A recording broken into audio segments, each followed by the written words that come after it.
Om.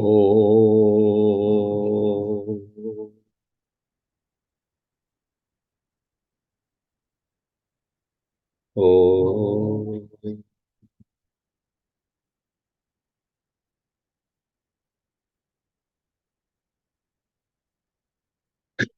Om.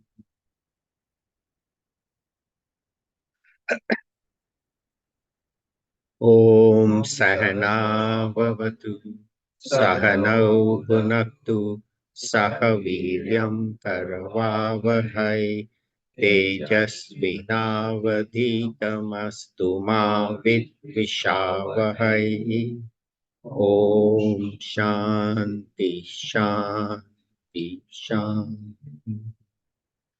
Om Samast Jan Kalyane Niratam Karunamayam Namami Chinmayam Devam Sadgurum Brahma Vidvaram Sadgurum Brahma Vidvaram.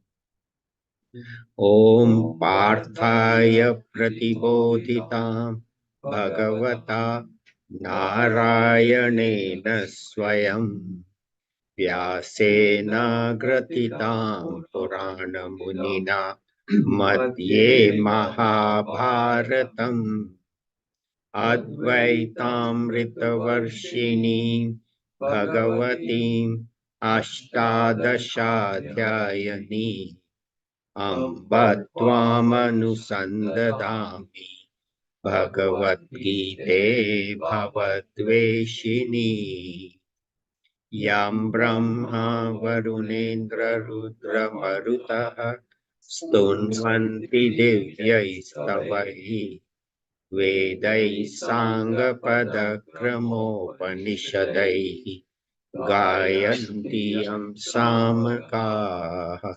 Dhyanavasthita Tatgatena Manasa Pashyanti Yam Yoginaha Yasyantam na vidutsura suragana Devaya tasmai namaha Devaya tasmai namaha.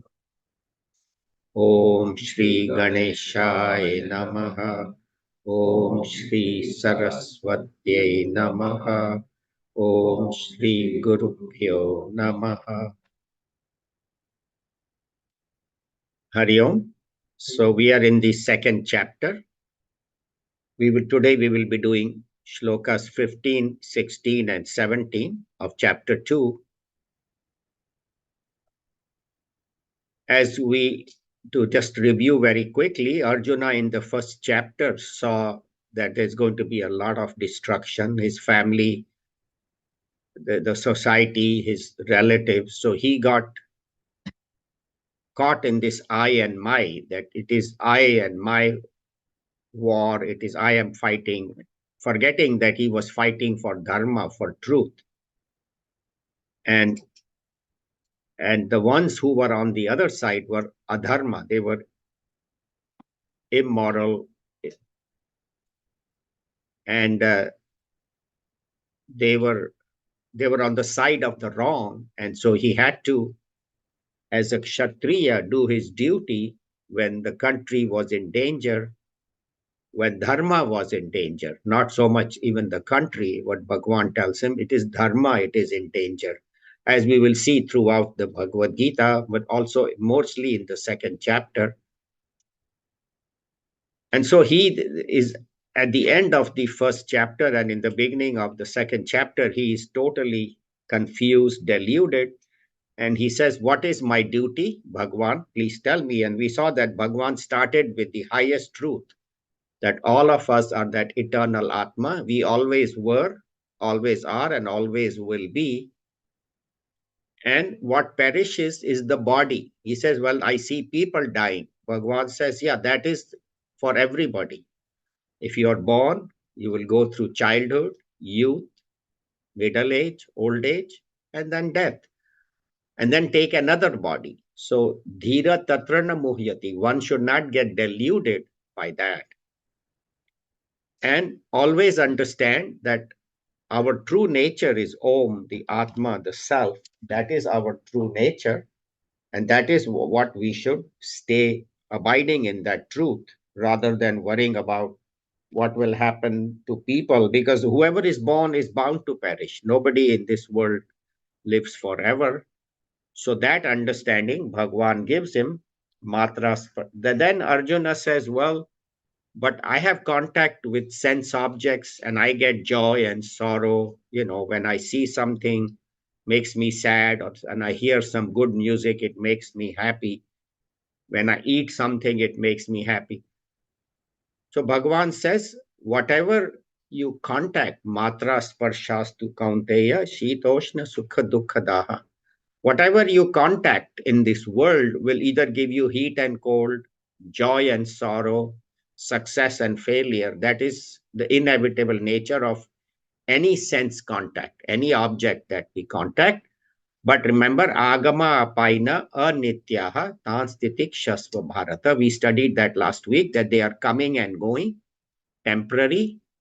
And if there is a problem, titiksha, have forbearance and without complaint.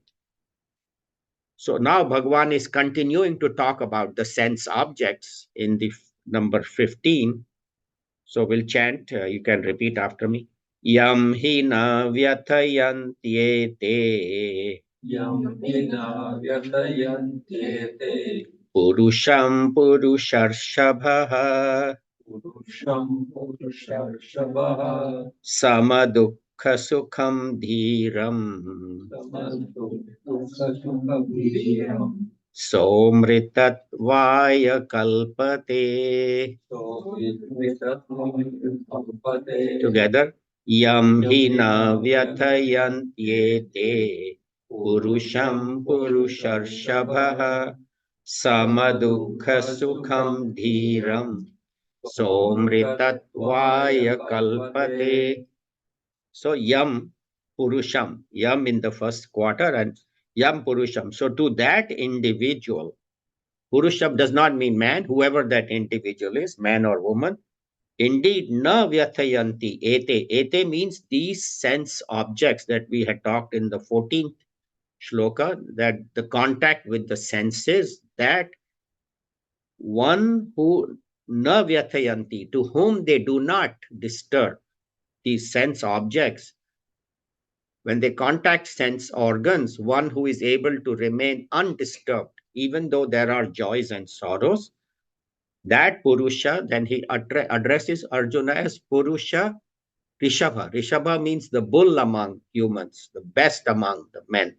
We'll say why the bull is the best.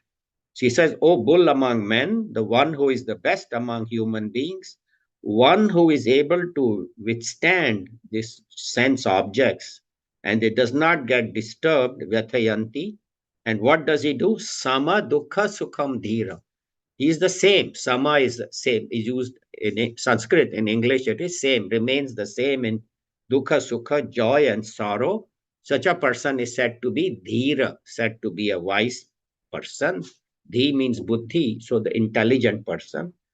Saha amritatvaya kalpate. Amritatva means immortality. Kalpate, he becomes worthy of immortality, becomes fit for immortality. So when we understand immortality, with me, we think it is living in this body forever. But that is not what Bhagwan is mentioning, because he already said in the last verse that, whoever is born will perish. So what is this immortality? We'll talk about it. So we see that in life, there are different pinpricks. In life, there are always little joys, little sorrows, and that happens to everybody. Whoever is alive never can have a continuous, even if for a while the life is good, then some sorrow will come, either some physical discomfort or some emotional disturbance or some intellectual confusions.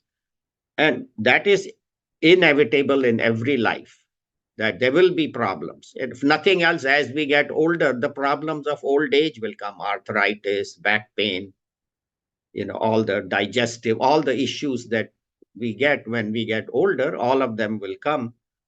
So one who is able to remain sama as we mentioned, is same, that no matter what happens, I remain equipoised. Does not mean that he doesn't suffer pain or there is a death in the family. He does not, experience. He's not like a stone, that, oh, anybody's born, anybody's dies, nothing happens, whether I have success, failure. No.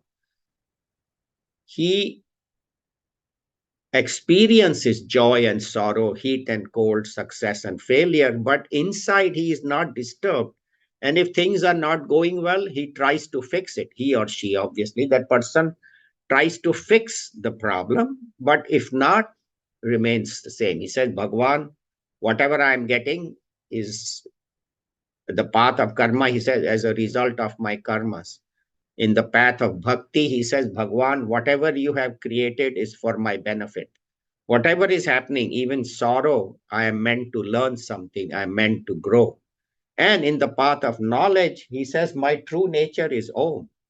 So whatever is happening to this body, mind, and intellect. I think somebody who may be new, an individual, each one of us has a body, mind, and intellect. With the body, I perceive the objects. With the mind, I feel the emotions. With the intellect, I think the thoughts. And V is vasanas or tendencies or desires which make me function. But my true nature is Om. You can call it Sri Krishna, Lord Shiva, you can call it Jesus, Father in heaven. But it is that life principle, consciousness that illumines my body and all bodies, animals, birds, plants, fish. So that is my true nature. And once he understands that, then he says, yes, in my true nature, nothing happens, but physically, emotionally, or intellectually, if there are problems, he deals with them, fixes them, but does not get disturbed and does not lament. See, that is our problem. If we can't fix it, we say, why is it happening to me? Why is it not better? Who, either God, we blame God, or we blame our neighbor or our husband or my teenage child or the government, or I blame Republicans or Democrats. So we find somebody or the other to blame for all our problems, whether it's individual problems, national. But one should understand that there is a much higher power that is running the universe. So lamenting or crying does not help. And how do we handle dhira with wisdom? And what is the wisdom? That the person knows that jo aya hai wo jayega, agama apaina anityaha, whatever has come will come and go, is temporary, is changing, and if he can fix it, otherwise he just cheerfully without complaint bears it. And that's very important, that in life one should never complain, never say why is this happening to me. Always see it's okay, you see his hand in there. And always keep your mind on the higher. See, when you are focused on the higher, you easily give up the lower. As we had talked a few weeks back, a mother, she may be hungry, but if there is no food in the house, there's a very little bit, and the child is hungry, she will sacrifice her hunger and give it to the child. Why? Because she loves the child.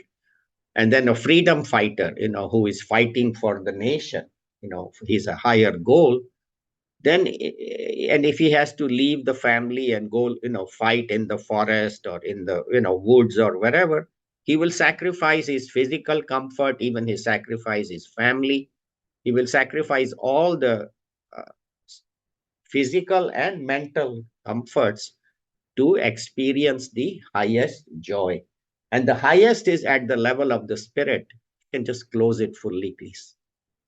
Highest is at the level of the spirit. When I realize I am that eternal consciousness, then physical, mental, and intellectual problems do not affect me. That's what happened to Lord Buddha. Once he had closed the door, once he had understood that my goal is spirituality, highest goal, he gave up his family, he gave up his kingdom, he gave up all his comforts. Why? To seek the highest goal. And we find all great Mahatmas, the only way they can progress highest is to have detachment, have vairagya. And so when I have a higher goal, I easily give up the lower. Then he calls him Rishabha. Rishabha means bull among men. Why is Arjuna being called a bull? If somebody called us a bull, we would feel insulted. But bull in the Vedic times was considered a great honor because, first of all, bull it was an agricultural economy. So bull is very important. Bull has to, plow the land. They didn't have tractors. Bull is the one that carries the load, to the market for selling all the grain and produce. And then bull is necessary to produce further, cows and calves. Bull also was considered as the symbol of dharma. Dharma. When bull is there, that is considered dharma. That's why Bhagwan Lord Shiva rides on a bull. That means Lord Shiva rides on dharma. So bull was considered dharma. So to call somebody a bull was a great honor because bull was considered as the best among all. Bull is considered the best among all the animals, and even among humans, it is an honor because so that's why he tells Arjuna, you are a great, you are the best among men. Why does he tell him that? Because like a child, if he's crying or if he's unhappy, you say, you know what, you are such a brave boy, you are so intelligent, you are so smart, why are you letting these things bother you? Immediately he feels, yeah, I am good, I am smart, why am I letting this bother? So same way, by telling Arjuna that you are the best among men, why are you so confused and disoriented about this war, about this whole situation? So that's how he's telling him. Now, what is mortality? Swami Chinmayananda very beautifully in his commentary says, one mortality is that death. Okay, I'm born and then I die. That is one. Other mortality is change, like morning comes, day comes. When day perishes, day dies, then night comes. So day is dead, night has come. Joy has arisen. When joy dies, then sorrow comes. So this continuous change, morning to afternoon, afternoon to evening, evening to night, then childhood to youth. When childhood is there, when childhood dies, youth arises. When youth arises, old. So mortality is not only at the final death, but this constant world of change. That's why it is said samsara. Samsarati, that which is constantly moving, constantly changing, is samsara, this world. So one who knows that in this life, never things are going to remain the same. This too shall pass. They say that, great people say, if there is sorrow, this will also pass. If there is joy, that will also pass. So not getting too attached to joy, not getting too depressed in sorrow, and know that in life, all these situations will happen.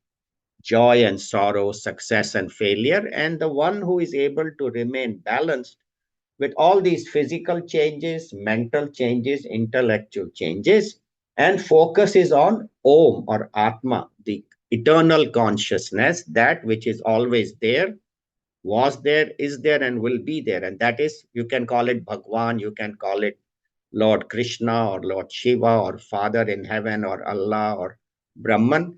But there is one supreme Lord who is everywhere and who is also within me. So that is eternal. And that is the one that never perishes. That is the one that is always existing. And so remain established in that understanding. And that's what we do in meditation. Today also in our meditation, we have meditation from 10:20 to 10:50. We talked about that my true nature is that Atma, the consciousness, and in me, all these changes are arising. Body is getting old, mind is sometimes happy, unhappy, intellect, success or failure. But such a person remains unaffected. And so that is immortality. Immortality does not mean living in this body forever. Nobody can live, even Bhagwan Ram or Bhagwan Sri Krishna. When they appeared on earth, they remained for certain number of years, finished whatever job they had to do, and then they left this body. But they all knew that my true nature is Atma, the Om, and all the Mahatmas know that. And that is what the message so far. That's why the second chapter actually, some of the teachers don't even teach the second chapter. They start from third chapter because second chapter is very heavy. It is very hard to understand. But It is there, and Bhagavan has told Arjuna, what he wants Arjuna to understand, that you are crying over temporary things. And temporary things are temporary. They will come and go. Do not cry over that. Focus on that which is permanent. And only thing one permanent is God. That is Brahman. That is my Om. That is my true nature. So focus on that and keep your mind on God. And then only then worldly problems, temporary problems will not bother you. So this is shloka number 15. Now, shloka number 16 is even more heavy. So, sorry about that, but Bhagavan has put it in the Bhagavad Gita. So, this one is actually very important because it is the essence of the Upanishads. The 16th shloka is very important, is the essence of the Upanishads. So, we'll spend some time talking about it. We may not get to 17, I'm not sure. So, shloka number 16. नासतो विद्यते भावः नासतो विद्यते भावः नाभावो विद्यते सतः नाभावो विद्यते सतः उभयोरपि दृष्टोऽन्तः उभयोरपि दृष्टोऽन्तः त्वनयोस्तत्त्वदर्शिभिः. त्वनयोस्तत्त्वदर्शिभिः. Together. नासतो विद्यते भावः नाभावो विद्यते सतः उभयोरपि दृष्टोऽन्तः त्वनयोस्तत्त्वदर्शिभिः. One more time, let's chant together. नासतो विद्यते भावः नाभावो विद्यते सतः उभयोरपि दृष्टोऽन्तः त्वनयोस्तत्त्वदर्शिभिः. So, na asata. Asata means that which is unreal. Unreal. Vidyate is the one which is unreal. Na bhava. It never comes into being. So that which is unreal does not come into being, does not come into existence. Na abhava vidyate sata. Vidyate means known. So that which is absent, no, that which is sata, which is real, never becomes absent. So that which is unreal never becomes manifest. That which is real never becomes absent. You say, Bhagavan, can you explain what? So Bhagavan says the next 7 or 8 shlokas I will explain, but I will try to, with lot of examples, try to make it clear. So he says what is real never becomes unmanifest, and what is unreal never becomes manifest. And who knows ubhayo of these two? Antaha means what is the essence, what is the truth of this drishta? Who sees that? Who knows the essence of what is real, what is unreal, what is existent, what is non-existent? Of these two, tvana yoho, who knows? Tattva darshibhi. Tattva darshibhi means, tattva darshi means the seers of truth. So the great rishis of the past, Bhagavan says, the great scholars, the great rishis, the great sages, and the ones who had the not only the intellectual knowledge but had the spiritual experience in their meditation, the experience. So they only knew what is essence of truth and what is the essence of untruth. Say it's very hard, truth and untruth, real and unreal, existence, non-ex. Can you make it simple? So I say it needs attention. So this shloka will need to pay attention. Talking about attention, there was this kung fu student, he was learning martial arts kung fu from his teacher, and he had been learning for a few years. And he says, Master, he comes to him very disappointed. He says, I'm not progressing in my spiritual, in my kung fu.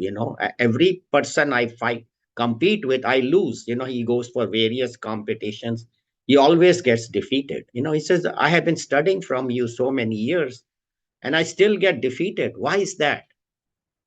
So master looks at him and tells him, okay, son, tell me, do you see the seagulls flying at night in the sunset, over the ocean?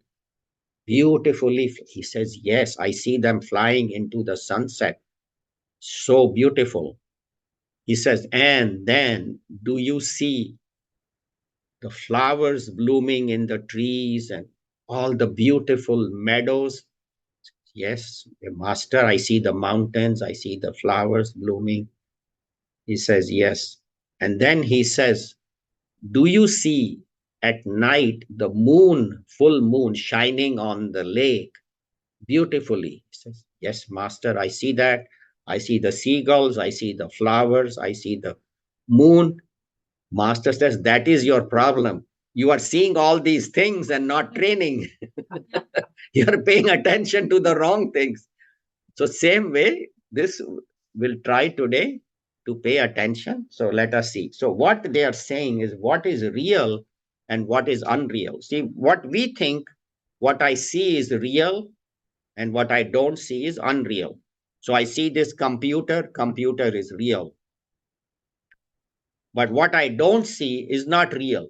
Some people even say, I don't see Bhagwan. So, Bhagwan is also not real. Or whatever I don't see, if I don't see, it doesn't exist. But think about it.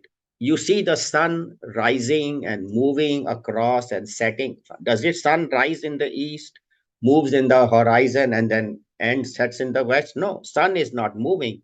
But if I see the sun moving, does not mean it is real. It's not. It's not real, right? Sun is doesn't move. It is the earth rotating, but I have the wrong. So if I see the sun arising in the east, and then in the hot sun, and then the west, beautiful sunset, I say, the sun.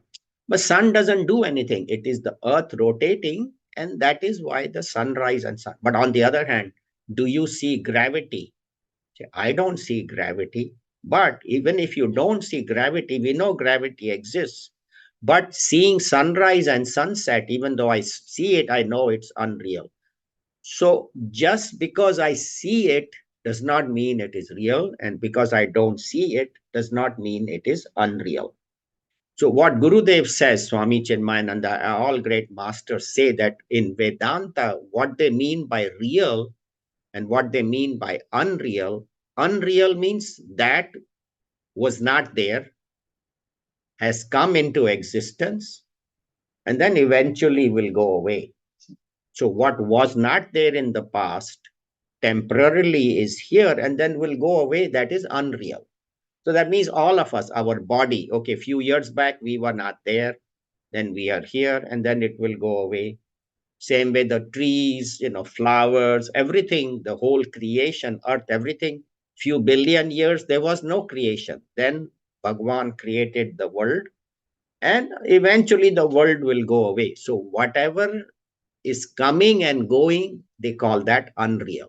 You can call it temporary, you can call it an appearance, but it is unreal in Vedanta terms. So, what is real? Real is that which always was, is, and always will be. So, what always was, what always is, and always will be, so that they call real. So, again, in this chart, uh, Om is the life, the consciousness, God principle, that is eternal, that is always there. This body of mine is changing, eventually will perish. My mind is changing, intellect. There was joy, and then joy went, and sorrow came, success came, and failure. Whatever I perceive with the body, the objects, worldly objects are changing.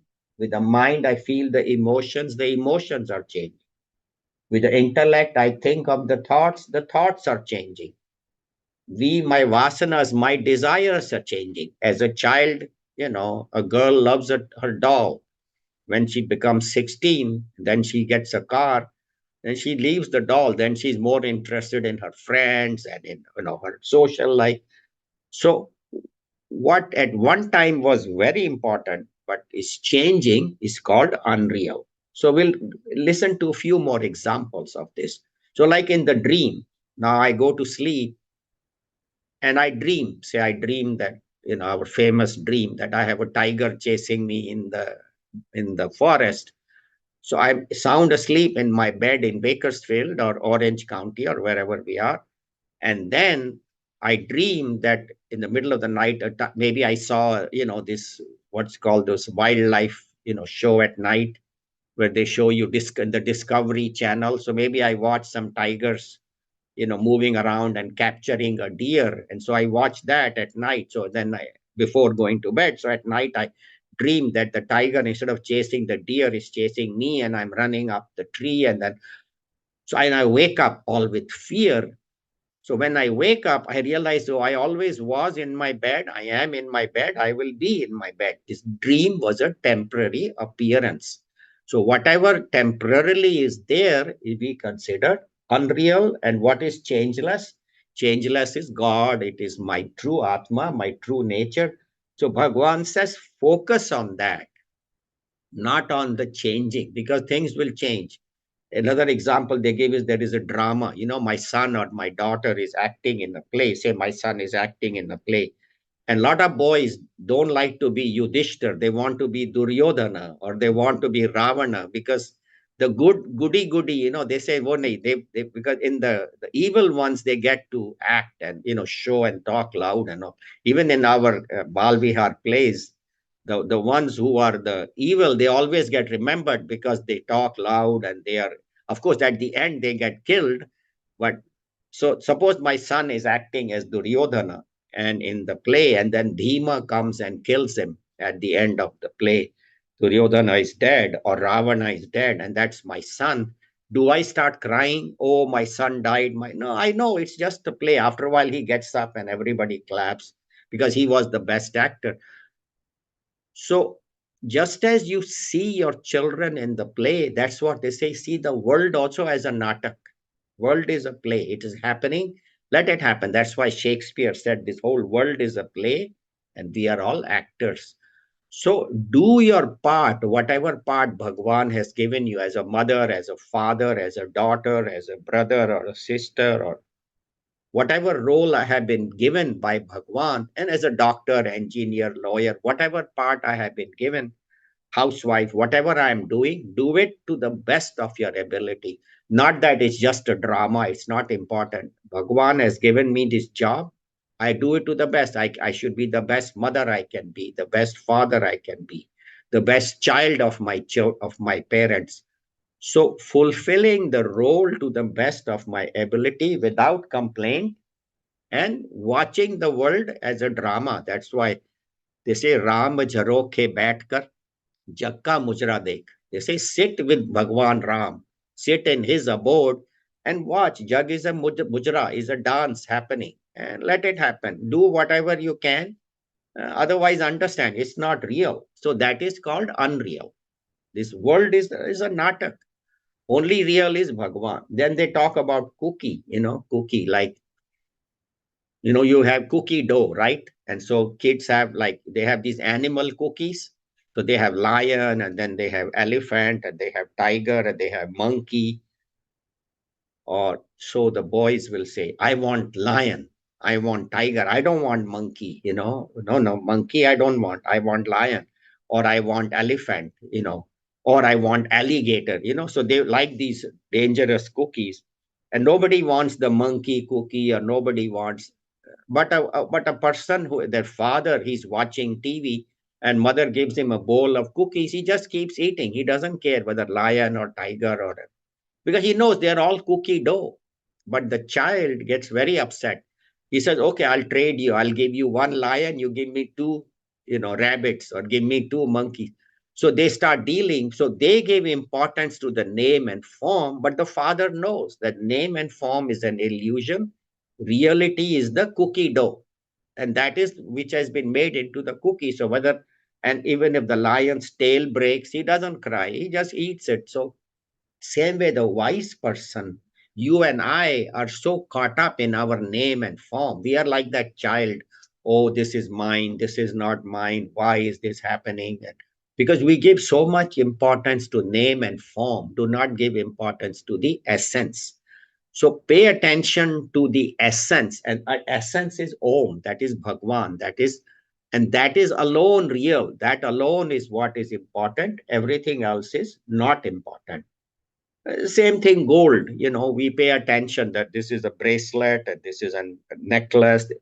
Again, we have talked about if necklace gets old and you melt it and you make two bracelets out of it, the jeweler knows that this is gold. And you and I also know that this is what is important. But that same gold bangle you give to a child, he'll put it in his mouth, whether it's beautiful, he doesn't care. So the importance is the gold, not the name and form. Importance is the cookie dough, not the name and form. So same way, do not give too much importance to my name and my form and all. Everything is temporary. And like Monopoly, we are playing Monopoly, right? Everybody has played Monopoly, and there is all this Monopoly money, which is like, 100,000 rupees or $10,000. They have all these Monopoly money, and then you have millions, this and that. But the child is very important. Oh, no, no, no, I must have this, I must have this, I must have more money, I must win the game. The father knows, if the child is crying, let him win. Some fathers get so engrossed that they don't even let their children win. They want to defeat. But if a father is mature, he said, this is monopoly money, it's not so much to get caught up in. Let the child win. So same way, we get caught up in monopoly money. The children, we get caught up in real money. That real money is important. Whatever money I have, a wise person knows that even money is something temporary, will just come and go. Money is useful to buy objects, but money is not the ultimate goal of life. And if money comes, it's good. If tomorrow money doesn't come, stock market one day is up, one day is down, a wise person says that is the nature of the stock market. But the ignorant person starts crying. So that's what they say, that look at all money as monopoly money. Think I need it for whatever, but that is not my whole goal and purpose of life. So not taking anything in the world seriously, and that is very important. And what is real is what is. So like, for example, now the mic is, the computer is, the glass is, or this, whatever, my body is, my mind is. So mind is not the body is not the computer is not the mic, but what is mic is, computer is, body is. So that is called existence. That's why in Vedanta they say Brahman has three attributes: existence, consciousness, and bliss. So existence is what is. So the isness, everything which exists because of existence. So it's kind of, concept, but we realize that, like in this world also, for example, I am, right? I exist. But first I was a child, then I became a youth, then a middle age, then old age.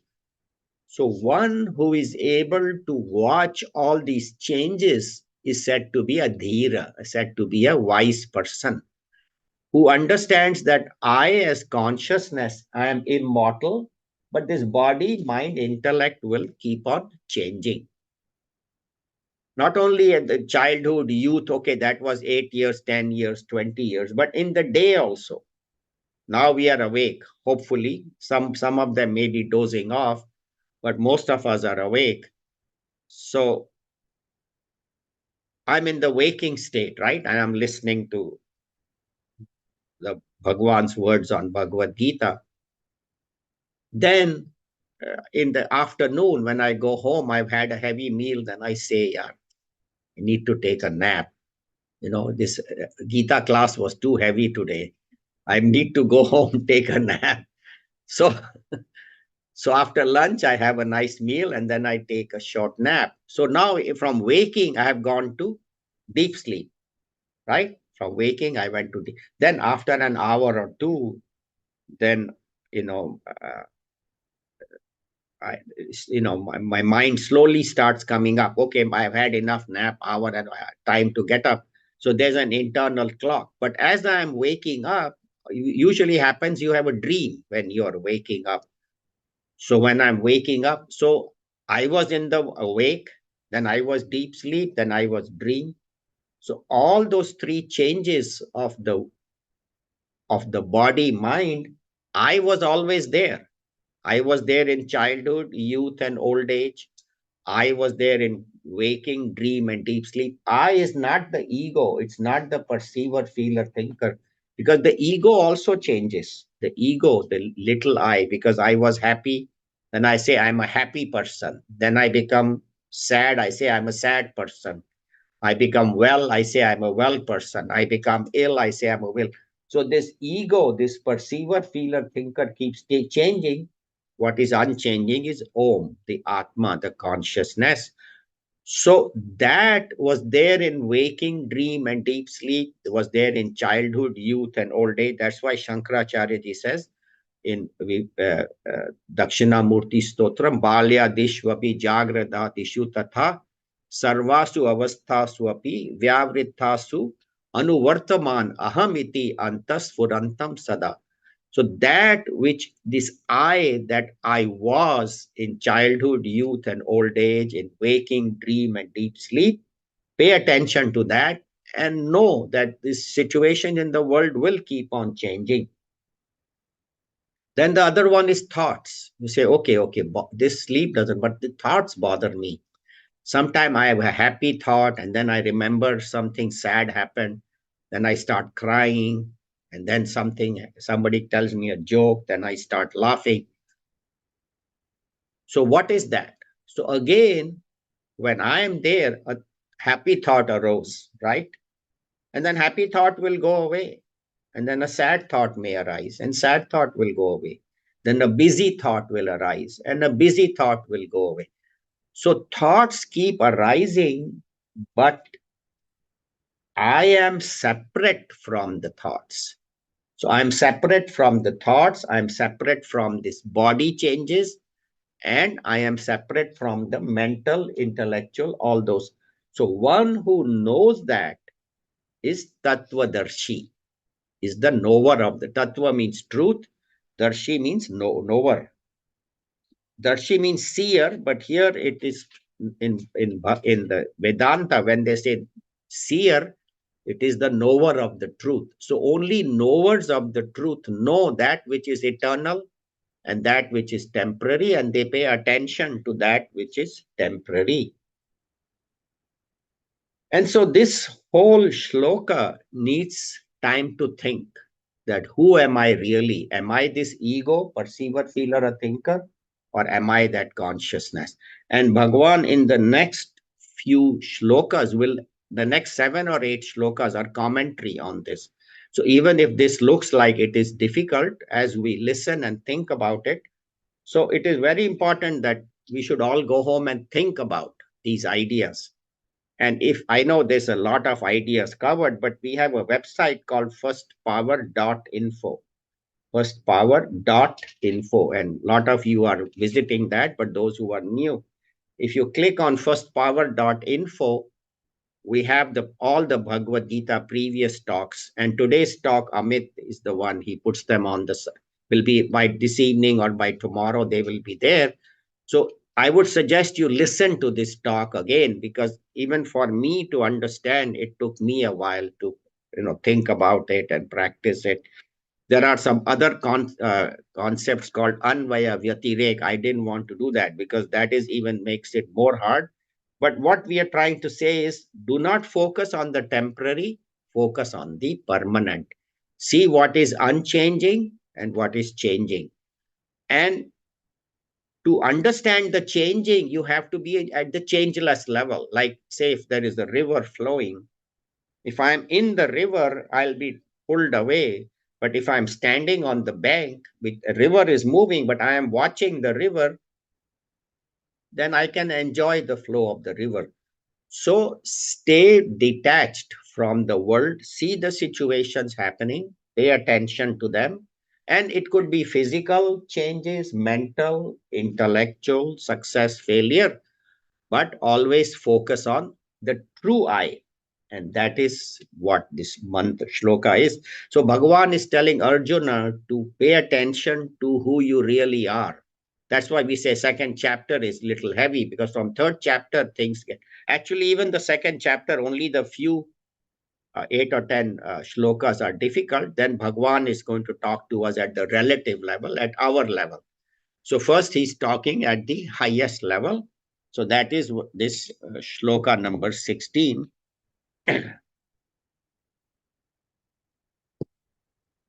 which I hope I was able to convey. I tried my best. I hope. If not, we have time for questions afterwards. We'll have about 10 minutes for questions. So let us do shloka number 17. So now he tells Arjuna that he further explains this shloka number 16, and he will explain that for many shlokas. So number 17, chapter 2, number 17. Avinashi tu tad vidhi yena sarvamidam tatam vinasham avyayasyasya na kaschit kartumarhati. Together, avinashi tu tad vidhi yena sarvamidam tatam vinasham avyayasyasya na kaschit kartumarhati. So he tells Arjuna that Atma, the consciousness, which we call as Om, which we call as God, which is the life principle within every one of us, God's presence is there. Not only within us, but in everything. Whatever you see is pervaded by God. They say, now, where is God? We ask, where is God not? You show me where God is not. God is everywhere, everything. That God, you can call it Om, Brahman, consciousness. So Avinashi, that is imperishable. Vinasha means destruction. Avinasha means it cannot be destroyed. Tu means indeed. So Tat Vidhi. So know that your Atma, the self, that is Avinashi, that consciousness which is imperishable, which you can call God. Yena, by which sarvamidam tatam, everything is pervaded. As we said, God is everywhere. So actually everything is God. For a wise person, he sees even the stones and rocks. That's why our rishis used to worship everything. They would worship snakes, worship, rocks. They would worship the mountain, worship the river, worship trees. Why? Because they saw God's presence everywhere. And that's in our Vedas. There are mantras which worship all living things and even non-living things. We have stories of people who worship that rock as Lord Shiva, and the Lord Shiva appeared in that rock. So the idea is that even in the stones, even in the all creatures, Bhagwan is there. So yena sarvamidam tatam, this which everywhere it is pervaded. Pervaded means everything is that. Pervaded does not mean that object is there and God entered. No, God alone is expressing as all that. That we have to understand. So even my neighbor who gives me hard time, yes, God is expressing there too. Even in, criminal, rapist, murderer, yes, God is there. It is only that he is misusing God's powers, God's given powers to commit crime, but God's presence is there. Without that God's presence, he wouldn't have been able to commit murder or rape or stealing and all. Even the mass murderers and the terrorists, God is in them. They misuse the talent. So he says, know that to be imperishable, which is pervading everything, and vinasham avyayasya asya. Avyaya means that is unchanging. Of this unchanging, na kaschit kartum arhati. Nobody can destroy that. Because Arjuna was thinking, these people will die and I will be the cause. He says, no, body is meant to perish. Bhagwan will explain in subsequent shlokas. But the essence of everybody is that Bhagwan, that you cannot kill. And no matter, and the other one is bound to perish. It's not that if they don't fight in the war, they will live forever. No, there will be a time they will, and they have all come here to fight. Kshatriyas, when they used to come for war, they would come with the idea that I may not come back, and their wives used to put special red tilak on them and bless them. That if you come back victorious. Otherwise, don't come back like a coward. Don't run away from the battle. So the idea is that in this battle, these problems will happen, but pay attention to the eternal. So as we said, pervaded means it is completely appearing like mud. Now we say the pot is pervaded by mud. So pervaded does not mean that there was a pot and then mud entered. No, mud became the pot, right? Like the gold became the bangle, mud became the pot. So mud is pervading the whole pot. Otherwise, if you remove mud from the pot, there will be no pot. If you remove gold from the necklace, you say, okay, you keep the necklace, give me the gold. There is no necklace without gold. So same way from this world, if you remove Bhagwan, there is no world because Bhagwan, God alone is everything. And what is destruction? So destruction there are many ways a person, vinasham of this unchanging. Destruction can be with many ways. Like this one destruction can be like with time. Something is healthy or it could be a car, could be a house, could be the human body. With time, it gets older. My car is no longer working. It's 15 years old. I have to give it in the junkyard, or my house has become so old. It's 40, 50-year-old house and it is just falling apart. Either I demolish and rebuild. So with age, there can be destruction, or destruction can be by an instrument. Like there is a tree and I bring an axe and I just chop the tree down. Or if you have those motor, what do you call those, that destroys the trunk and brings.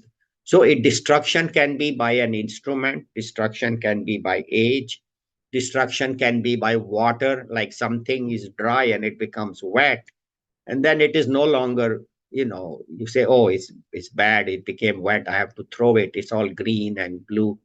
So various ways destruction can happen, but this Atma, the self, will never be destroyed. My body will perish, my mind and intellect, if my body perishes, will go and take another body and keep on changing. But the Atma is the one that is imperishable and no one can destroy that. That is the God principle within us. And that is real. That alone is imperishable. And that alone we all are. So we say, okay, if all of us are Atma, right, and nobody perishes, then let me bring a gun tomorrow and let me just shoot everybody. I'm not killing anybody. The people are dying, let them die. Atma is imperishable. So they are imperishable, he is imperishable, I am. They say, no, no, no, no, no. That is not the idea of this shloka. And that's what Bhagavan will explain in subsequent verses. That whatever my duties are, I have to fulfill them. I have to do what is required in this world. As long I have to take people with respect, respect their body, respect their mind, their intellect, deal with situations as we need to, like our parents, I respect, children, I love. So all my duties I have to understand, but understand that the essence of all is Atma. So a child, I cannot take a child and a tiny child and I start touching his feet, he'll say, well, what is mom doing? No, my parents come or my guru comes, yes, I can bow down, I can touch their feet. But a child, what you do? Lovingly pick him up, kiss him, give him some candy or something. So I deal with people as they need, but realize that the essence of all is one. Like they explain, like Brahman comes to the house, I wash his feet. Brahman or a Mahatma saint, I wash his feet, give him a seat. But a dog comes, I'm not going to call him, oh dog, Mahatma, come and I'm going to wash your feet and touch his. Or no, you just give him some food. Okay, give him some bread or give him something and let him go. So, but you understand that the Mahatma and dog, their essence is one. They are not any different.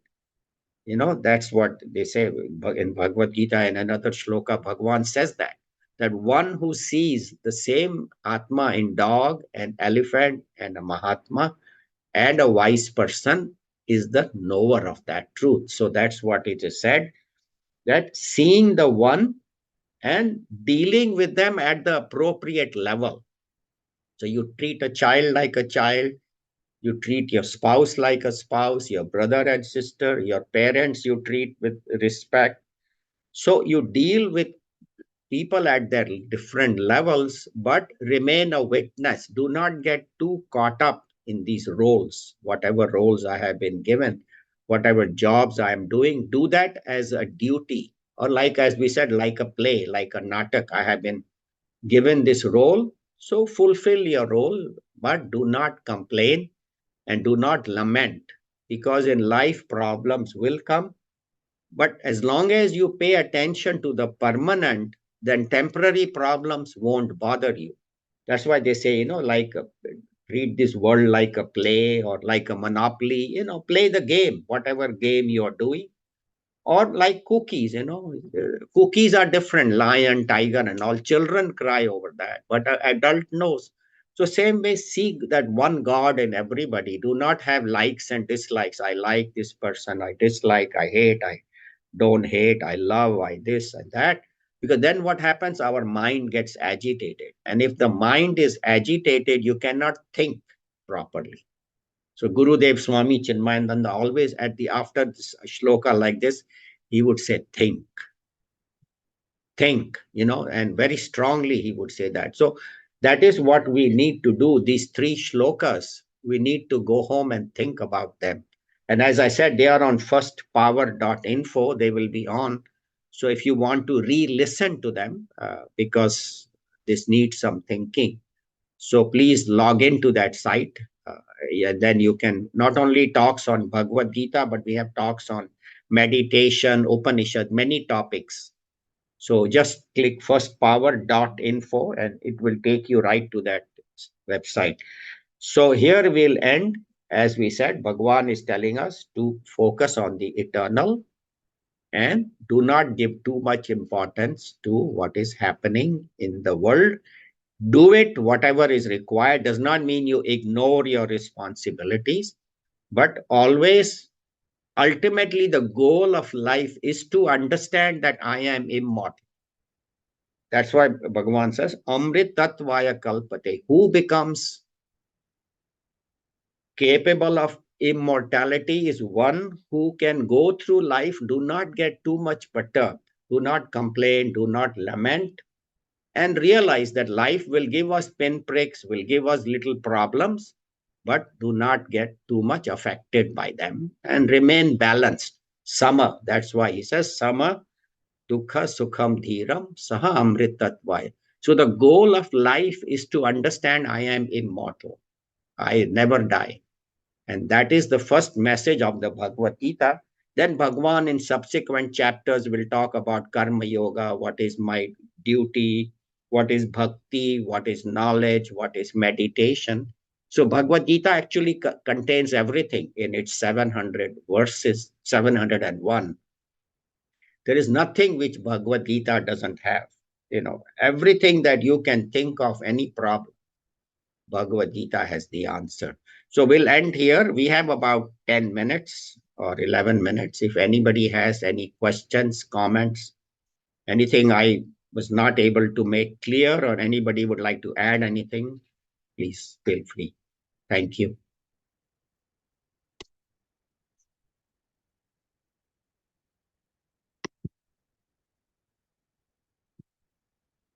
Yeah, we have quite a few people on Zoom also. So either in the audience or on Zoom, any questions or comments, please feel free.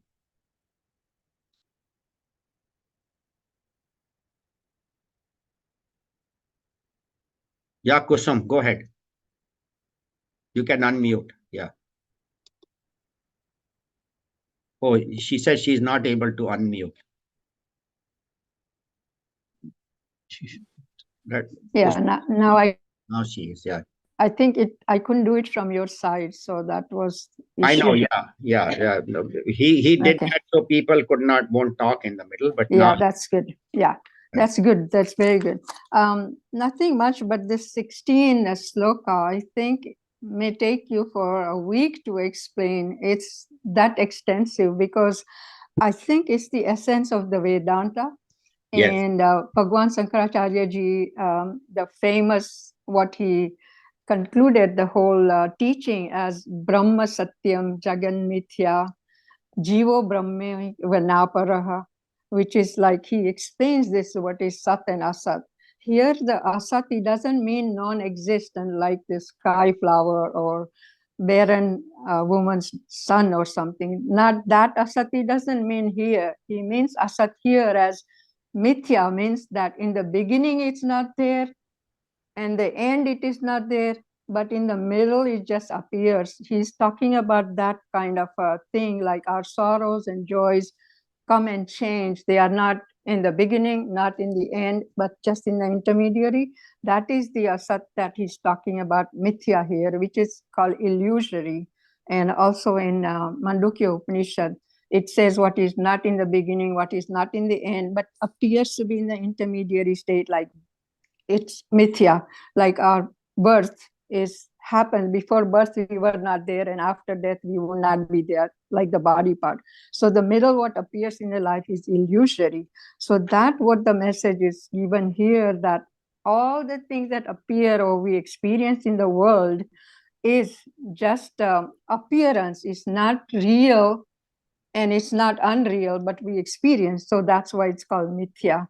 And that's why, since it's changing and it's mithya, we should not be given too much importance to that, and take a life as a play and just go. And always there is, whatever appears has to have a substratum. It cannot just appear, just like famous example of a snake and rope, that the rope has to exist to get the appearance of the snake. So is the Brahman there. That's why the world is appearing, but it's just an appearance. It's just ever changing and temporary. So I thought this was beautiful sloka, the best one in the Bhagavad Gita or the whole Vedanta. I think it can take ages to explain this, but I just wanted to add that just a little bit. Thank you. Thank you so much. Anybody else? Any questions, comments? Anything was not clear? Or do you have a question? Carmen? Right? No. Oh. Anybody else in the Zoom? Minor comment for you. Huh. Apna jo example, you can give example about the dogs. Huh. In this country, they got the Vedanta right. They treat dog better than Swamiji. Right. That's true. They treat dog better than anybody else. That's right. They hold the dog and walk in the lap. Put him in the bed. I know. That's true. So that is true Vedanta, where they see dog is the supreme. No, that's true. And in fact, sometimes they'll say, I can't come to the Vedanta class. I can't go to the camp. Why? Because I have to take care of my dog. So they won't go for things because they can't leave the dog alone. So, or if the dog is not allowed, then I'm not going, right? No, thank you. That makes parents alone. Huh? But they can leave their parents alone. Yeah. They can leave the parents alone, but they won't leave the dog alone. So true. Thank you. That's it's important point. We need to learn from that. Talk about equanimity in life, we talked about. A little loud so Zoom can also hear. So, talk about equanimity.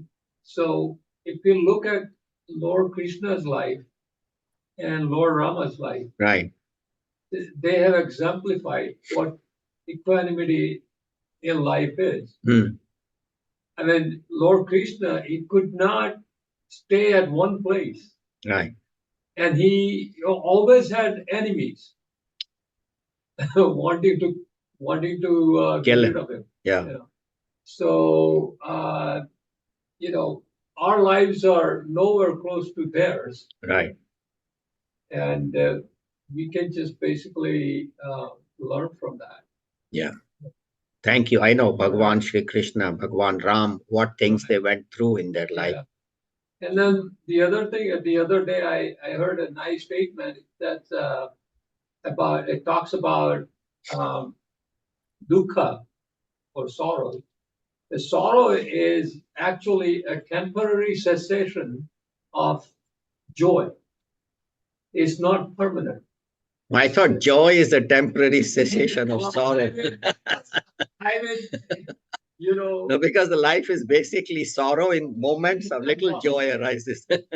Because our true nature is joy. Right.